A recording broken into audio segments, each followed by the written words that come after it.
Illinois faces some big challenges. Today, we're about to hear a truly honest analysis of the problems we face. Equally as important, you'll also hear an in-depth discussion of some practical solutions. This is your radio source for stories, the insight, and the answers you won't hear anywhere else.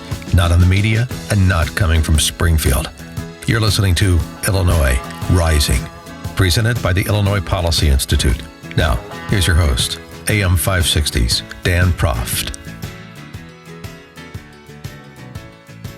Dan Proft, thank you for joining us on this edition of Illinois Rising. My co-host today is Austin Berg. He's an Illinois Policy Institute writer and a columnist for the Illinois News Network, and a proud jumbo, proud 2014 graduate of Tufts University, a sophisticate. So be ready for big words to be used on this show. Austin, the issue of term limits has been resuscitated by Governor Rauner, and a lot of Republican legislators have picked up what he's laying down and proposed that term limits be a question put to the voters: should Illinois politicians be subject to term limits, as is the case in some other states? And if so, if they were, would this be a remedy to some of the corruption endemic to the state? So Madigan and Cullerton have been in office a combined 82 years. Alderman Ed Burke in Chicago. So you're saying they're outside their probationary period then? They've been, I'm saying when Madigan became speaker, car phones were really, really cool. So right. In Chicago, Ed Burke has been in office since 1969. Yeah. Chicago's the only major city among the 10 largest without any sort of term limits. Well, I mean, it takes a while to amass an $8 billion war chest. So exactly. You can't do that overnight.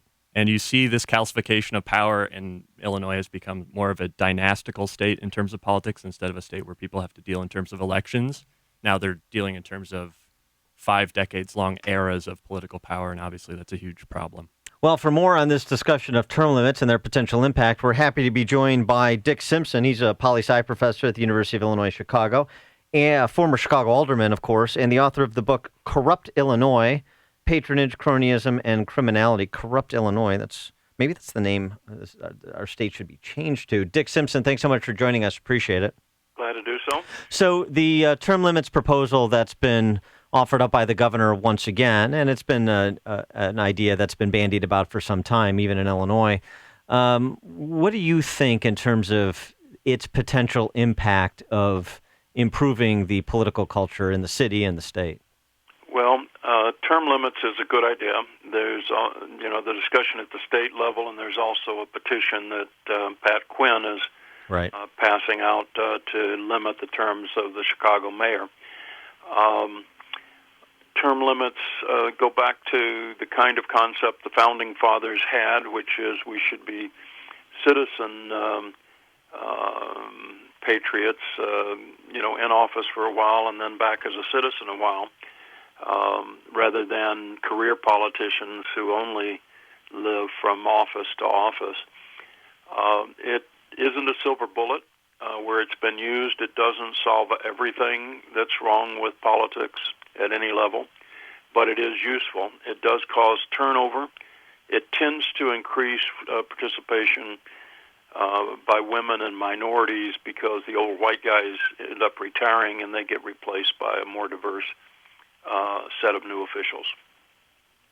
Dick, what would you say would be the largest benefit of term limits? We often, in follow-up question, we get often this pushback of saying, and Madigan says this all the time, he goes, well, we have term limits, they're called elections, and that's why I won't even allow a vote on this. But in Illinois, I believe it's about 80% of primaries go uncontested, and it's about 60% in the general. Yeah, Can you talk about the problem with that logic? Yeah, well, if you look at Madigan, yes, he gets reelected time after time, and it's very hard to mount a serious challenge to him because of the machine base in his ward and the patronage for over the years, even though patronage is now illegal. So it just isn't true. You don't get particularly when they draw the districts for themselves, you don't get a natural turnover, and the voters don't really have a choice. They're not offered an alternative. And if they are, the other side is so overwhelming with either money or patronage workers and working the precincts that the opposition candidates lose. But if term limits does the one thing that's certain is term limits does produce turnover in elected offices. But the length of the limit, or the length of time you can serve before you bump up against the limit, that turns out to be very important too. Because, for example, between the 2002 and 2012 census, and this will be a surprise to most of our listeners, I suspect, because you think Madigan and Cullerton and long-serving politicians, but between that decade, you had 80% turnover in both the Illinois House and the Illinois Senate, natural attrition. And most of the term limit proposals are a dozen years, or 6 years in one and 6 years in another, or a dozen years in one and a dozen years in another. So, how you find that sweet spot in terms of limiting the years of service so you have the citizen legislator you described. Well, usually you pick a term between 8 years and 12 years, depending on which branch of government you're working with and when elections are normally held. For president, it's 10 years. It's essentially 2 terms unless they come into office because, like Lyndon Johnson, Sure. After Kennedy being assassinated. But it's essentially a 2-term proposition. When it's 2-year elections, 2 terms would be too few. And so the choice is nearly always between 8 and 12. And sometimes there are limits about both houses, and sometimes it's just a limit on the office itself. The most common is just limiting, whatever office it is to either the smaller 8-year or the longer 12-year.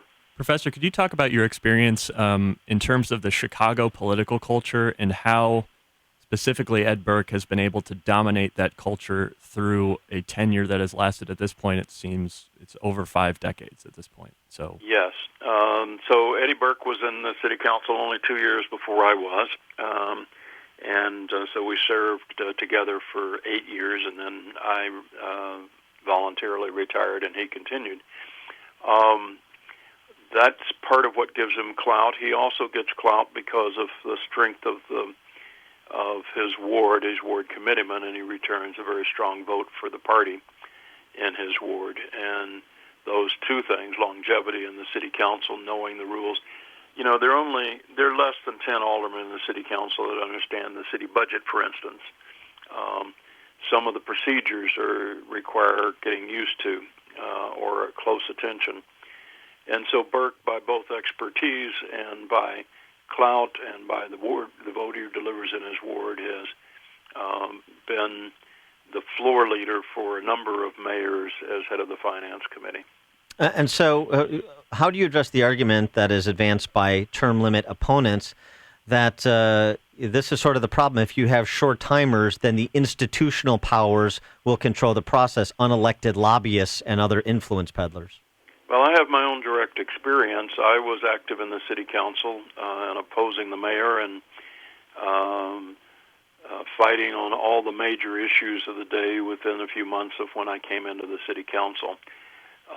It isn't true that it takes 10 years to learn the process. It is true it takes work, and it requires dedication.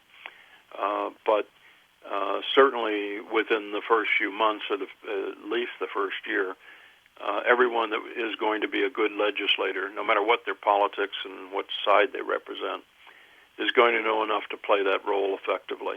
And so the idea that you have to be there forever just to be able to make the machinery work or know how it's done is just false. Professor Simpson, I love that argument because it's sort of the politicians are too stupid argument, which is one that I would tend to agree with, but in this case it seems to be advanced by opponents of this measure. Can you talk more broadly about the Madigan power base and how that's been calcified over the years, the Madigan-Cullerton power base? Yeah, one of the problems, once you become the speaker, or in Cullerton's case, the head of the Senate,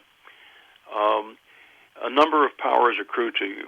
Some of them are party powers. Remember, Madigan is a ward committeeman in Chicago, serves on the Central Committee of the Democratic Party of Cook County, and more importantly now is the party boss or the head of the Democratic Party for the state of Illinois. So he, like Richard J. Daley, for instance, has a political base. Beyond that, he's been in the legislature long enough and been head of the legislature. There were a few years when he was the minority leader. He goes back to 1970 at the time of the Constitution Convention in Illinois. Anyway, he's accumulated power, and those powers include whether or not a bill will be heard, whether or not the legislation will pass, whether it will be called for a vote. But he also has the four tops, as they're called, the leaders of the state legislature, and Democrat and Republican, accumulate all the money from whichever their base is, the rich people or labor unions or whatever, give them millions of dollars, which they in turn redistribute, both in terms of the staff for critical campaigns and the money needed. Now, in a contested race, it costs more than $1 million, and you have to have professional staff to win a state legislative seat if you're challenged. There are only a dozen of those every year that we have elections. But, you know, whether you're going to get that $1 million or he's going to withhold that $1 million, and the staff you need to win in a tight election is entirely up to him. So if you want your legislation passed and you want to be reelected and you want to not have a primary opponent, you're going to go along with Speaker Madigan. And that's a lot of power. Dick Simpson, former Chicago alderman, current poli-sci professor at the University of Illinois, Chicago, and the author of the book Corrupt Illinois, Patronage, Cronyism, and Criminality. Dick Simpson, thanks so much for joining us. Appreciate your time. My pleasure.